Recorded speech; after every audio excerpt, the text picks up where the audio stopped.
You are not prepared. You are not prepared!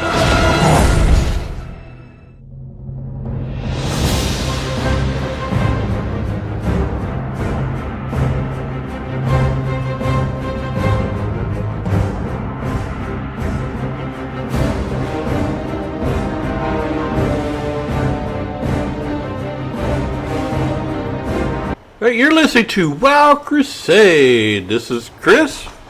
And this is Brandon. And we're going to talk about Netherstorm and the Mechanar. We're going to start off with Netherstorm. Now, this is a zone in northeastern Outland consisting of several large land fragments and countless smaller shards of rock all floating in the twisting nether. The region is locked in a constant magical storm. The Netherstorm is a constant state of deterioration. The magical storm that is the zone's namesake is slowly tearing apart the fabric of reality, bridging the gap between the physical world and the twisting nether. Magical lightning arcs across the skies within a thick haze of violet cloud, and bands of pure magical energy wrap their way across the sky. Now, if you stay in one spot too long, does it like lightning come down and hit you, or am I thinking of something else? No, it doesn't come down and hit you. I know that lightning can, I've seen it strike close, but I don't think it can hit you. Oh. I think you're talking about something in retail. Yeah, I don't remember, but some of its wild creatures include nether rays, mana worms, and colossi. Several areas of the region have been influenced by goblins who perform research and experiments in a unique environment. Signs of their influence can be seen on the architecture of bridges and signposts. They have erected a major base in the form of Area 52 at the southwestern island and another smaller base in the east called Cosmo Ridge. 5 tremendous mana forges have been strategically built across Netherstorm, siphoning mana from the twisting nether itself to be used to some insidious purpose by the Blood Elves led by Kel'Thas. The Netherstorm is home to 2 bands of Ethereals named the Consortium and the Protectorate. Their main outposts are at the Stormspire and the Protectorate Watchpost, respectively. Great magical domes constructed by the Ethereals dominate the view from nearly any point in the region. Within these domes, the Ethereals work to preserve an environment that is to the liking of their flesh-based clients. The Burning Legion also taken a stake in the zone. They have established 2 principal bases, Forge Base, Oblivion, and Forge Base, Gehenna, and have overrun the Arklon and Farallon ruins. Their representatives can also be found nearly anywhere that Kel'Thas Blood Elves exist, namely the mana forges spread across the region. Alright, so in this area you have the Eye of the Storm. It's a battleground. It's theoretically situated within the zone. Some history of the zone. The region of Netherstorm was a variant open range called the Fields of Farallon until Draenor was ripped apart by Ner'zhul's dimensional portals. It used to be where the Laughing Skull clan had their holdings, but when Ner'zhul opened his portal, the land was torn apart and is now a series of suspended islands floating loosely in the twisting nether. The problem has been further exacerbated by the mana forges. The more pure energy the forges produce, the more unstable the region becomes. If the forges are not dealt with soon, the entirety of Outland may completely be destroyed. WorldOfWarcraft.com says the following about Netherstorm. The region of Netherstorm was a variant open range called the Fields of Farallon until Draenor was ripped apart. Normally imperceptible to mortals, that's a hard word to say. The twisting nether bled into the physical realm and unleashed a tumultuous arcane storm that warped the surrounding territory. The Blood Elves are now using the technology of a captured Naru vessel to harness the storm's magic, further compromising the already unstable land. The region known as Netherstorm is comprised of the land situated on 7 relatively large floating islands and thousands of smaller rock fragments interspersed amongst them, which are the remnants of the once lush fields of Farallon. The original color of the rock is unknown, but since the deterioration of land began, the bedrock and soil have assumed a sickly purple color that supports absolutely no plant life, bearing nether bloom. As the original landmass was ripped apart and warped into its current state, great fissures, open and jagged, lopsided spires and platforms of rock were thrust upward. Like many other regions of Outland, great floating islands hover unnaturally above the landscape, some found spinning listlessly hundreds of feet above the surface. By land, the Netherstorm can only be entered by crossing the goblin-built gyro-plank bridge, which spans the gap between the eastern border of the Blades Edge Mountains and the Netherstorm's westernmost island. A short hike down the road from the bridge leads to the Goblin outpost of Area 52, where the goblins under Rocket Chief Fuselage work to perfect their nether rocket technology. Several Draenei ruins also populate the region. The ruins of Encat lie to the northwest of Area 52 and are inhabited by the restless spirits of fallen Draenei who once lived there. The Arklon ruins, further to the east, are inhabited by demons of the Burning Legion hunting for Draenei artifacts of power. In the far north of the Netherstorm lie the ruins of Farallon, also infected with powerful demons. The Burning Legion has several holdings in the region in addition to the Draenei ruins, forge bases Gehenna and Oblivion, dedicated to the construction of monstrous Fell Reavers, see scores of demons working furiously to construct the Reavers. Invasion Point, Overlord and Invasion Point, destroyers are sites dedicated to the summoning of powerful demonic reinforcements. The Legion's commander of the region, Sarkathar, has taken over the entirety of the smallest of the major islands in the northwest. The island was gained the name Sarkathar's Seat as a result. On the northeastern side of the northeast island lies the Celestial Ridge, a great forest of arcane crystals and nesting grounds for a large number of nether dragons and the Netherwing faction. On the eastern side of the southernmost island is the human settlement Kirinbar village, built as a base for many of the Kirin Tor mages that came through the Dark Portal at the conclusion of the Second War. It is now inhabited only by ghosts and strange magical apparitions. One of the most notable features of the land are the 5 mana forges scattered across the floating archipelago, constructed by the forces of Kel'Thas using Naru technology discovered in Tempest Keep. These abominable devices provide a potent source of arcane power to fuel Kel's insidious plans. Of the 5, 4 of the mana forges, Ara, Karu, Banar, and Duro, are operational and garrisoned by the Sunfury Blood Elves and a scattering of the Legion's demons. The 5th, Metaforge Ultras, has been destroyed and infested by shadowy void creatures. 2 rival ethereal bands, the Ethereum and the Proctorate, vie for the rights to the potential profits that might be reaped from such a disaster. Great tube-like conduits that span the region channel the energies amassed by the Metaforges to Kel's seat of Tempest Keep in the east. Finally, in the central and northern regions of the Netherstorm are the holdings of the Ethereals of the Consortium. There they have constructed massive arcane domes inside of which they have engineered conditions favorable to plants and animals that could never survive in another storm otherwise. Known as ecodomes, they serve as lush oases in the arcane desert surrounding them. The southernmost midrealm is home to creatures such as lynx, moths, and crocolisk. To the immediate north is the largest in the region, consisting of 3 conjoined ecodomes. Ecodomes Sutheron and Skyperch flank the storm spire in the north and south, adopting a series of Draenei ruins atop a tall cliff. The Ethereals have made the storm spire the center of all Consortium activity in the Netherstorm, and indeed in all of Outland. North of the storm spire is the smallest of the domes, Ecodome Farfield. It is uninhabited by Ethereals, but is home to several varieties of exotic dinosaurs. Now, the Eco Dome is the alchemist trader, where you can do the transmute. You know what I'm talking about?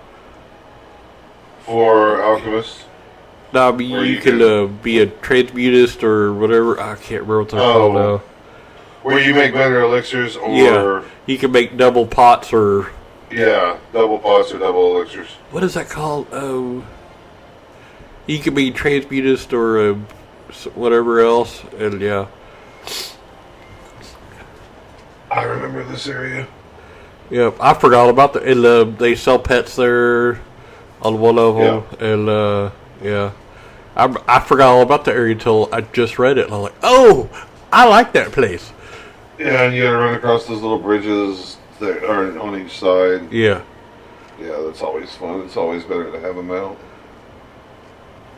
Alright, now, the Mechanar. There's 3 dungeons here, the Mechanar, the Botanica, the Alcatraz, and then the Eye is the raid. And then the Eye of the Storm is the battleground. Yes. Now, the Eye is a 25-man raid. Yes. They have the travel hubs like Area 52, the Storm Spire, and the Cosmic Wrench. Or Cosmo Wrench. Alright, so we're going to talk about the Meccano now, and that's the first wing of the Tempest Keep instance. It serves as a base for Pthalion, the Calculator, and also generates mana cells, which contain an incredible amount of power. It once belonged to the Naru. The area is filled with Moargs, as well as Bloodwarder and Sunseeker Blood Elves. This is the Purple Crystal building south of the main palace. The instance is, let's see. I'm not going to read that part. You'll have to cut it out because it's talking about being level 80. One full run with all mobs cleared yields about 1,620 reputation with the Shatar. Cool. Okay. Now, the background, among the satellites of Tempest Keep, the Mechanar has been chosen by Kel'Thas to be a factory to create large amounts of power. Meccano Lord Hepaticus appears to be the one creating it using the Naru technology found in Tempest Keep, and the power is stored in mana cells, which piles up into the walls in heaps inside the satellite. There they are guarded and handled by Blood Elves directly under the authority of Palatheon the Calculator, Kel'Thas' prime deviser. The elves are also aided by a large number of demons serving the Burning Legion, Kel'Thas' new ally. The large amount of mana cells are smuggled by Ethereals to the Sunwell, where Kel'Thas plans to use them to power up the summoning of Kel Jaden. Some of the mana cells are found at the Ethereal camp, Bashir Landing in Blade's Edge Mountains, and even more of them are seen in the Magister's Terrace close to the Sunwell. The Mechanar is part of the Tempest Keep, most controlled by Kel'Thas and his Blood Elves.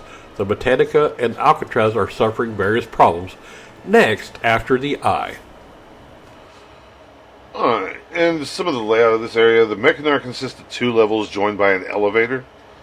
The first level has 2 named elites and 1 boss. Both named elites must be killed to open the elevator. You must also kill both gate watchers to open the cache of the Legion. The first optional boss, Meccano Lord Hepaticus, has a decent loot table on his own. It talks about being in heroic mode, but we haven't really gotten into that yet. Both the second optional boss and the end boss of the instance are up the elevator. Has a couple of quests you can do. And then it just there's only 2 quests for in here. Huh? I like there's only 2 quests. So if you think there's more, 2 quests in here. Some of them have like almost 10 of them, I swear. But this one has only 2. These this one's pretty fun. Yep. It's got, like I said, it's got the 2 optional bosses, so you have a chance to kill 5 bosses. But and the first optional is Meccano Lord Hepaticus. Now, he's optional, like we keep saying. Arcane Titan boss. He's likely involved in the process of creating the mana cells in the Mechanar. Now, he's a 72 elite with 170,000 health. Now, his attacks abilities: head crack, stamina decreased by 200, hits the tank, aggro target only. Nether bomb spawns a small bomb that flies around, 1,500 to 3,000 AoE arcane damage when it detonates. Spawns constantly throughout the encounter. Also, reflective damage shield. It's got a red glow. Inflicts 750 damage on melee attackers when struck. Normal mode only. Reflective magic shield with a green glow. 100% chance to reflect spells to the caster. And that's a normal mode only also. If not killed 3 minutes, Hepaticus enrages, causing a damage increase. So, better hurry up and kill him. Now, some of the strategies. Keep Hepaticus far away from the group. This is primarily a ranged DPS fight. This is especially true for rogues, as your healer needs to focus on healing the main tank, and the bombs that spawn will deal high damage. If possible, save your healer headaches and mana by using your ranged weapon. However, this is not always possible. In heroic mode, if your group is heavy on melee DPS, as the fight is timed. Now, your tank should be prepared to move Hepaticus from side to side to avoid the bombs. Range should be wary of bombs approaching them. The bombs themselves spawn and then move around slightly before pulsing 2 or more. I cannot read. The bombs themselves spawn and then move around slightly before pulsing 2 or 3 times, then exploding. They are easy enough to spot and easy to avoid if everyone keeps their distance. When the boss dies, the bombs do not despawn, but will all explode. Strategy number 1, using the stairs for positioning. Use the stairs to decrease the number of bombs that hit ranged party members. This strategy still requires vigilance on all players' parts. The reflective shields the boss places will still wipe the group if ignored. Have the tank stay below the stairs. The bombs will rarely find their way around the stairs, causing any bombs to hit only melee. Alternately, have the tank stand at the edge of the railing about the 3rd step up. This will be out of range of most of the exploding bombs. Be cautious when standing on the railing. Line of sight issues can occur if you're too far back, and bombs exploding very near the edge can still damage you if you're too close. Kiting is another strategy. Another strategy is to use the stairs on the right side of the instance to kite Hepaticus. You should engage him when he is at his furthest point away from the stairs. Have the tank pull and slowly kite the boss in a circle up the stairway. The key is to keep all melee and casters behind the tank and in front of the boss, essentially keeping the whole group moving as the tank keeps him moving. The boss will stay behind the boss, and due to the large hitbox of the boss, this strategy also allows melee to add significant DPS to the boss. You should easily have enough DPS to kill the boss by the time he reaches the top of the stairs or even the front of the instance if necessary. When DPS is low and the team are not well geared enough to absorb 2 to 3 hits from the bomb, this method helps in minimizing damage from the bombs. If the bombs are getting too close to the melee classes, have the tank run, not walk, backwards, a fair distance away from the bombs before picking them up again. He can be kited all the way up to the main entrance and back down to the stairs on the other side of the room. If party members die, it is possible for a hunter to kite him around the instance until the rest of the group can zone back in and continue killing him. I thought if you're fighting a boss, you can't do that. Oh, this one you can because he doesn't have a reset. Okay. Now, strategy number 3, using melee DPS.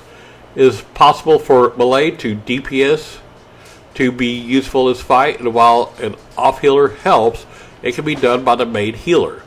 The tank should hold Hepaticus on the glass floor that he patrols.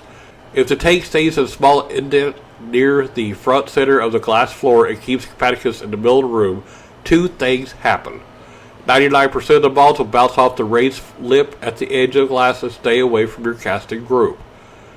Malay can stand on the edge of the lip and be in range of come back out of the, you know, that guy. Woo! Malay can stand on the edge of the lip and be in range of a Hepaticus. I've been saying it great until now. Hepaticus, very large hitbox. At this point, only two things need to happen for successful Malay DPS. They need to stop attacking when he glows red, the tank should too, do your healer a favor, and they need to keep one eye on any bombs and move out of the way if necessary. Malay should also run up off the glass and bandage so the healer can focus on the tank. I don't understand why they're talking about the other strategies. This is the only strategy I've ever used. Then this strategy right here. Okay, then we'll do that one. Well, it gives you options. On heroic, I mean, yeah, he does have polarity shifts for negative and positive, so it changes it. But yeah, I think that last strategy right there is the only strategy I've ever really used. Yeah, it's easy. Enslave Drillmaster. A warlock can enslave a Drillmaster when you're one pull away from the boss. When you have a Drillmaster enslaved, it casts a debuff that stacks on the boss, reducing its armor by 100% and increasing effective DPS. But this tactic is only functional in non-heroic difficulty. Whoa, I did not know that. That's awesome. I'm telling every warlock that I'm in a group with from now on. Are you a warlock? You're coming with me. Listen, this is what you're about to do before we do this boss. Yeah, you're going to slave this Drillmaster, and dude, that is awesome. To reduce its armor by 100%, that's going to take some massive damage. Yeah, that's great to know. That's a tank and spank after that, right? Man, pretty much. Pretty much. That's great. I like that idea. That's a good. I did not know that, and I'm glad. Fans, I learned something today as well. Now, his drops are all level 70 to equip. The first one's a main hand mace, hammer of the penitent. Is 41.4 damage per second. It's got 13 spirit and 16 intellect. And if you equip it, increases spell power by 121 and restores 6 mana per 5 seconds. Then a leather shoulder called Lunar Claw Pauldrons. It's got 219 armor with 17 spirit, 26 intellect, and 23 stamina. If you equip it, increases spell power by 29. Two-handed polearm called Plasma Rat's Hyper Scythe. It's got 93.3 damage per second. Dang, that hits a little hard. With 42 strength, 45 stamina. And if you equip it, it improves critical strike rating by 26. Why is that purple instead of blue? Because, dude, that is... I don't know, but I'd take that for any hunter. Yeah. That's a hunter. Dude, that's just a stat stick. Yeah. And then a back piece called Thorium Weave Cloak. It's got 390 armor with 35 stamina. And then a Warp Engineer's Prismatic Chain. It's a neck piece with 18 intellect, 17 stamina. If you equip it, it improves critical strike rating by 16 and increases spell power by 19. And then if you're an engineer, it could also drop a schematic called Rocket Boots Extreme Light. And whatever that is. Teaches you rocket boots, man. They make you go fast. Yeah. I like to go fast. Alright. After you kill that boss, you're going to find Nethermancer Septhria as an optional boss in the Meccano wing of the Tempest Keep. She is likely an assistant to Pthalion the Calculator, or she may be in charge of the production of mana cells. She has a basic attack, which is about 1500 on plate. Arcane Blast, single target arcane damage for 500. Frost attack, 700 damage, and a non-dispellable debuff that reduces attack and movement speed, applied on melee. Dragon's Breath, disorients targets in a frontal cone for 3 seconds, temporarily removes disoriented targets from the threat list, and it is dispellable. That right there is going to hit your tank. You're going to have to dispel that as soon as possible, but we'll probably talk about it in the strategy. If they don't, I'll tell you. Solar Burn inflicts fire damage to an enemy, then additional damage every 3 seconds for 12 seconds. Knockback. Physical knockback similar to Wing Buffet in that it reduces threat as well. Alright, so you got a strategy for her. She has 110,000 health and 33,090 mana. When the fight is initiated, she summons 2 Raging Flames, fire elementals, that are immune to all forms of crowd control. They move slowly and will chase a randomly selected target, leaving damaging trails of fire behind them. Their targets should flee, kiting them around the room every several seconds. The elementals will cast Inferno like Hellfire, except the caster does not take damage around them, which should be avoided. After the Inferno is cast, they will randomly change to a new target. The boss herself makes tanking difficult, as she can repeatedly disable the tank. Quick Dispelling can deal with her Dragon's Breath. Anyone who gets aggro, especially if the tank is snared, will need to run to the tank. Attempting to pull her beyond the room will reset the encounter. So that in case it's going bad or somebody you don't want to wipe and somebody gets aggro after the tank is dead, just run outside the room. It'll reset it and you can do it again. A useful tactic for this encounter involves using her own slowing attack against her. When the tank is slowed by her frost attack, he can pull her around the edges of the room at a moderate pace, maintaining enough distance from the fire elementals and allowing ranged DPS to unload when they can. Just be sure to keep an eye on the healer. When she disables the tank temporarily, she quickly runs to the next player on the threat list, so be sure to recover that aggro quickly when it happens. Be sure to avoid going down the hallway towards the final boss, as you may accidentally pull the waves of mobs down there, which will invariably lead to a quick wipe. Oh yeah. Oh yeah. So yeah, you definitely don't want to do that. No. Some additional notes. Shaman fire elementals can be used with a fair amount of success, being both valid targets for the spawned fire elementals and being immune to fire attacks. A well-geared paladin is an excellent tank for the fight, as righteous defense can be vital to retrieve that boss. Disarming the boss does not prevent her from using her slowing frost. It was tested and proven. This is an encounter made for HOTS, DOTS, and instant attacks. The trick for DPS is to keep moving, stay alive, and avoid getting cornered. This is a perfect boss for Savage to shine as a healer. Oh yeah. So fun. Which, if y'all couldn't tell, that I'm probably going to be tanking and he's going to be healing when we run all these dungeons. Yeah. This is I remember this fight too. It's not too bad. Like I said, they said it in the strategy, but Dragon's Breath has to be dispelled as soon as possible, because it's going to hit the tank, and then she's going to run around and start punching your face in. So you want to get that off of him as soon as possible, and then if he's snared, run to him. Don't make him run to you, because you're still going to get your face beat in. So you might as well run to the tank so he can grab the aggro back. But we'll talk about her drops here. Let me get a sip of water. Alright. Stellaris is a one-handed axe.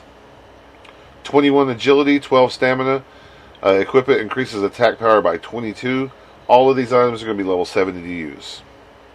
Cosmic Life Band, which is a ring, increases spell power by 30 and restores 7 mana per 5 seconds. I like that. Nether Shriek. It is a thrown weapon. It's got 15 stamina, and it improves critical strike rating by 16 when you equip it. Jade Skull Breastplate is a plate chest piece. 1,164 armor, 30 strength, 50 stamina. Increases defense rating by 25 and increases your shield block rating by 23 when equipped. That is the very first chest piece that I ever wanted when I hit 70 as a tank. And then Manual of the Nethermancer. It is held in the offhand. 15 intellect, 12 stamina. Improves critical strike rating by 19. Increased spell power by 21 when equipped. Pathodon the Calculator is the last boss of the Meccano, which is one of the satellite structures of Tempest Keep, of course. He is a mouthpiece of his demon-crazed master, Kel'Thas Sunstrider. He is ahead of all the Blood Elves' devious schemes, and has been connected thus far with a massive red crystal at Fallen Sky Ridge in the west of Hellfire Peninsula, and a mysterious scheme dubbed Project at Firewing Point. He is also Kel'Thas' personal envoy between all mana forges in the Netherstorm. Now he's a level 72 elite mage, 130,000 health, 33,090 mana. And he's an asshole. He is. He is one of the many blood elves that followed Kel'Thas to Outland and joined Illidan until they defected from him for the Burning Legion. Kel'Thas left a huge red crystal at Fallen Sky Ridge as an experiment, which caused the creation of the Colossi and threatened the security of the zone. Pathalion oversaw that experiment, but the Cenarian expedition sent adventurers to destroy the Colossi and then to heal the land. Pathalion called to Galatheon to defeat the intruders, but the king of the Colossi was defeated. Although this experiment was a failure, he continued with the project at Firewing Point, and as a vengeance to the Druids, he exploited a prototype of a mana bomb in the Cenarian thicket. However, the Horde Alliance sent adventurers that destroyed his plans and exploded the proper mana bomb within Firewing Point. Now, after the failure, he continued overseeing the mana forges. He gave orders to Commander Dawnforge and Arcanus Ardolus, and then kept attention to his matters in Tempest Keep. Then the mana forges were destroyed by the Scryers. So prior to the fight, on the way to Pathalion, groups must first clear 6 waves of adds in a scripted event. The first 3 waves come one after another. The second set of 3, reverse sequence to the first, comes only when the group moves further along the path towards Pathalion. Once the last mob of the 6th wave is killed, Pathalion will spawn and give the group a short time to rest before engaging. Oh, so this is the gauntlet. Yeah. Okay. It is a good idea to keep one of the guys with the fire shields sheeped until everyone has regained full HP mana. Then kill that mob. If you have a mage, spell steal the fire shield and use it on the adds in the boss fight. Pathalion spawns 3 elemental adds every 30 to 45 seconds, which cast arcane missiles. Like most blood elves, he has a single target mana drain ability called Mana Tap, which puts a corresponding Mana Tap buff on him. It can be purged or spell stolen. Regardless of the number of Mana Taps on him, he will occasionally cast Arcane Torrent, an AoE silence effect. It has a short duration and can largely be ignored. Pathalion will also occasionally mind control a random player for 12 seconds. Yeah, this guy is an asshole. Yeah, he is. Dude, I didn't go here much because I hated the gauntlet. Yeah, that's not. I think I went through here once or twice, and I think because like one or the first or I can't remember. We kept doing a gauntlet, and could never get past the gauntlet. Dude, the heroic mode is twice as hard. So yeah. So the strategy. The first set of 3 waves consists of a wave of 4 Blood Elves, followed by a solo robot, followed by another wave of 3 Blood Elves. The first set will spawn once one person has stepped just beyond the boundary of the door from Nethermancer Sepatria's room onto the bridge. The leader probably will not have enough time to mark when the group of Blood Elves spawn, so it may be easier just to randomly CC any 2 mobs and have the tank quickly pick up the remaining 1 or 2. Alternately, the whole group can run down the elevator after the mobs spawn so that they can be marked as usual when they come back. You will be removed from combat for a brief moment after the last mob in a wave has been killed, so capitalize upon this to recover mana by drinking. If the healer is low on mana or anyone is killed, the group can always run down the elevator to get out of combat. After the first 3 waves have been killed, rest to full health and mana, and have one person run down the bridge until the next set of mobs spawn. It's best to engage the second set of waves in Nethermancer Sepatria's room, as this will increase the amount of time the group has to rest between waves. On the 6th wave, keep one mob crowd controlled, preferably a Sunseeker Astromage, and allow the group's mana to regenerate to full. If possible, spell steal the Astromage's fire shield. Once you are confident you have enough mana, move down the bridge. Allow the last mob to come to your group and kill it. Pathalion will aggro upon its death. And then he does give a couple of seconds before he actually aggroes, so... Yeah. The best place to fight Pathleon is in his room at the end of the walkway. The first thing to note is that he will spawn the 3 arcane elementals every 30 to 45 seconds. They have a decent amount of hit points, and the arcane missiles hit for about 800. They will all despawn when the Pathleon is down to 20% health. Another thing to watch for is that Pathleon will mind control the second person in proximity to him frequently. This player will be mind controlled for about 8 to 10 seconds. During that time, heal the boss or attack party members. A good way to handle this is to crowd control the mind controlled player and dispel it afterward if possible. Other than that, he will melee the main tank and does not hit incredibly hard. The domination mind control can be broken with the PvP trinket and on heroic as well. Handling the adds is probably the hardest part of this fight. Many strategies are possible. Make sure everyone understands the plan is before starting the fight. The more commonly used ones are listed here. Now there's a fear strategy. This is the safest method for a group with 2 or 3 players that can fear. Warrior, priest, warlock. Assign a fear rotation before start and try to keep the adds chain feared. Everyone else focus fire on the Pathleon to bring down his health as quickly as possible. The adds despawn with Pathleon reaches 20%. AoE taking strategy. With a reasonably geared and skilled tank and good healer, this becomes a very straightforward fight. The tank can put on some pieces of crafted arcane resist gear, enchanted cleft-hoof / enchanted adamantite sets, but this is not strictly necessary. When the adds spawn, he should grab all of them with AoE abilities. Paladin tanks can do this easily, but warrior or druid tanks with good skill should be able to do this too. All DPS focus fire on Pathleon and ignore the adds. Healers should be ready to throw out big heal in the tank when the adds spawn. If everything is done correctly, the boss will be down to 20% within a short time, so mana should not be an issue to the healer. AoE adds killing strategy.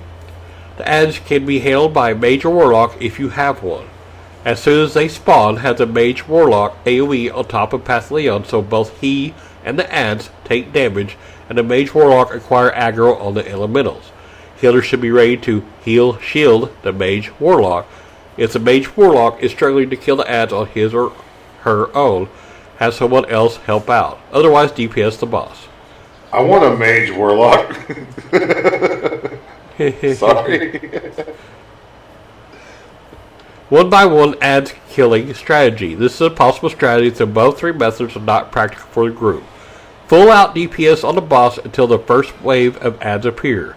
At that point, all DPS turn to the adds, kill them 1x1. When all the adds are dead, focus fire on the boss again. Repeat for the next few waves until the boss is down to 20% and the adds despawn. This method takes a much longer time than the other 3 strategies and requires the group to have good DPS and healing to work. It is not recommended if the other strategies are possible. After downing the boss to 20% on either of the both strategy, continue DPS and he should be dead in no time. Man, the best strategy to me is just forget it. Zug, and just kill him. Take and spank.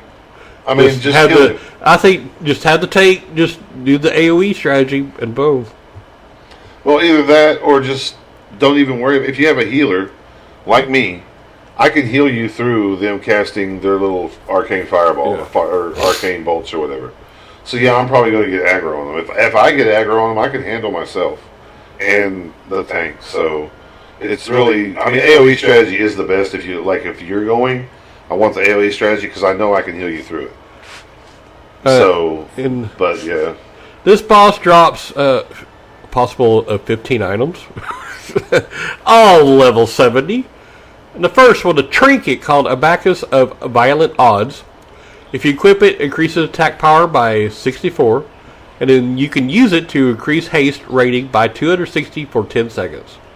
Then a back piece called Baba's Cloak of Arcanistry. 78 armor, 15 stamina, 15 intellect.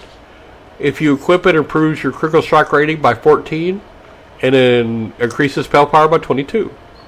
a metal headpiece called Beast Lord Helm. 530 armor, 25 agility, 22 intellect, 21 stamina. It's got a red socket and a meta socket. And in the socket bonus is 2 mana per 5 seconds. And if you equip it, increase attack power by 50. Dath Rimar's Ring of Defense. Of course, it's a ring with 15 stamina. If you equip it, increases your shield block rating by 15. Increases the block value of your shield by 39. Edge of the Cosmos is a one-handed sword. 71.7 damage per second with 13 stamina.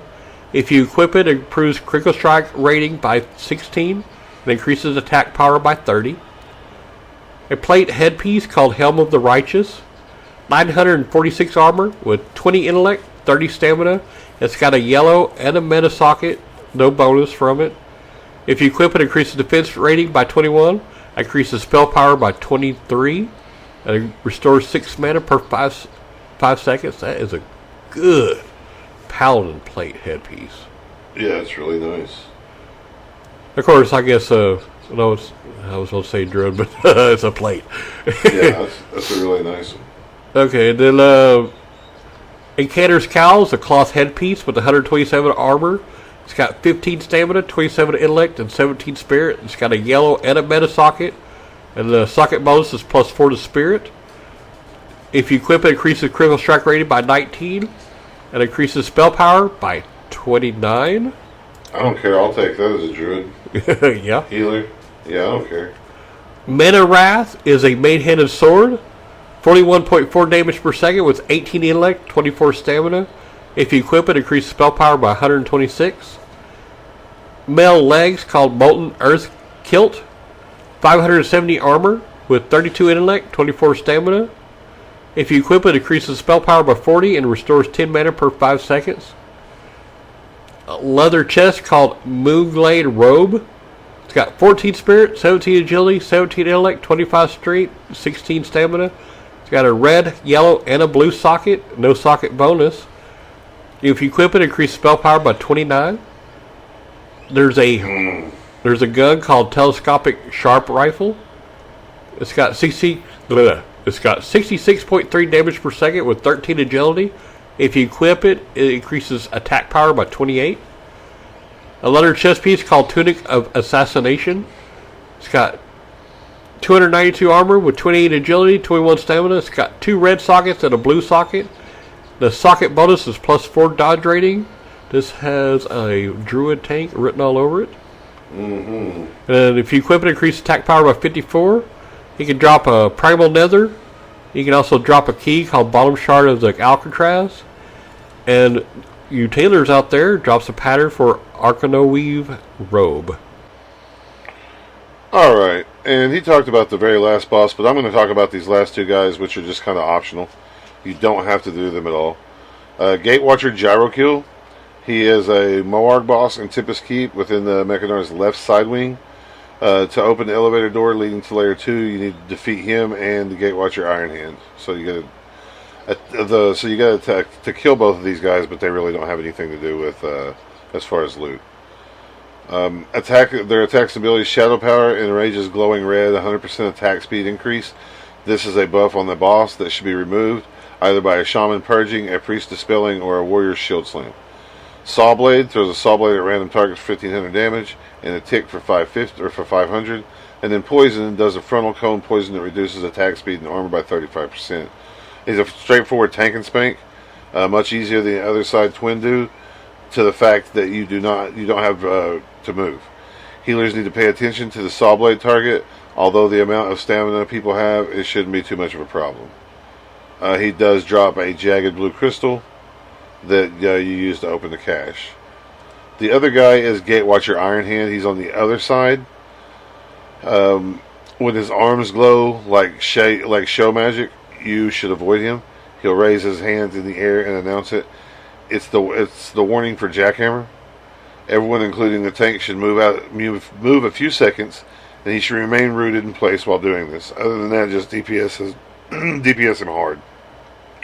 He has Shadow Power, which is enraged glowing red, 100% attack speed. This buff can and should be dispelled by Shaman's Purge.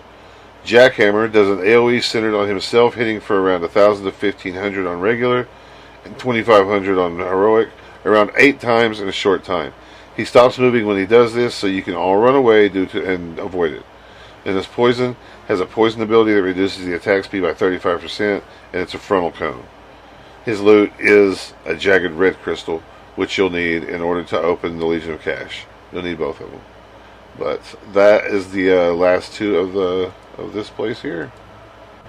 Woohoo! The Mechanar is fun. It's a really fun instance. Now, just to let you know, that's a 69 to 72 or 69 to 70 dungeon. Botanica and the Arcatraz are 70. That's just suggested. I don't think you have to be those levels to enter. Do you? I think you have to be those levels to enter. Yeah. No, you don't. You don't. I don't think you don't have to be. You don't have to be. It's suggested, and I wouldn't go in there unless I was 70. Yeah. All right. Well, that is it for this week. Next week we'll talk about the Botanica and the Arcatraz. And so, until then, have fun playing game. As always. This show is brought to you by Heartland Production Entertainment. If you'd like to help to make the show better, go to patreon.com/heartlandpae.